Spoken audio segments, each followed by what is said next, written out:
Narsingi police station పరిధిలో road ప్రమాదానికి గురైన డాక్టర్ భూమికకు బ్రెయిన్ డెడ్ అయినట్లు ధృవీకరించిన వైద్యులు, అవయవ దానంకు ముందుకొచ్చిన కుటుంబ సభ్యులు. భూమిక కుటుంబ సభ్యుల ఔదార్యాన్ని ప్రశంసించిన ఆర్టీసీ ఎండీ సజ్జనార్.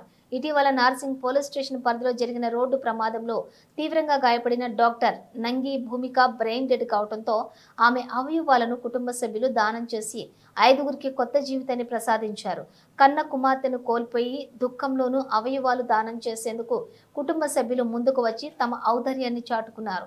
వివరాల్లోకి వెళ్తే ఎల్బీ నగర్లోని ఓ ప్రైవేట్ ఆసుపత్రిలో వైద్యురాలుగా పనిచేస్తున్న డాక్టర్ నంగి భూమిక ఇటీవల నార్సింగి పోలీస్ స్టేషన్ పరిధిలో జరిగినటువంటి రోడ్డు ప్రమాదంలో తీవ్రంగా గాయపడింది. కుటుంబ సభ్యులు వెంటనే ఆమెను ఆసుపత్రికి తరలించి చికిత్సలు చేయించారు. అక్కడ చికిత్స పొందుతున్న క్రమంలోనే ఆమె బ్రెయిన్ డెడ్ అయినట్లుగా వైద్యులు ధృవీకరించారు. జీవన్ దాన్ ట్రస్ట్ చొరవతోటి డాక్టర్ భూమిక అవయవాలు దానం చేసి మరో 5గురికి ప్రాణం పోసేందుకు కుటుంబ సభ్యులు నిర్ణయించుకున్నారు.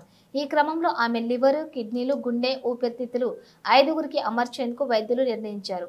పుట్టెడు దుఃఖంలో కూడా ఔదార్యం చూపిస్తూ అవయవ దానం చేసేందుకు ముందుకు వచ్చిన డాక్టరమ్మ కుటుంబ సభ్యులకు ఆర్టీసీ ఎండీ వీసీ సజ్జనార్ ధన్యవాదాలు తెలిపారు. ఈ మేరకు ఆయన కుటుంబ సభ్యులకు సెల్యూట్ అంటూ ట్వీట్ చేశారు.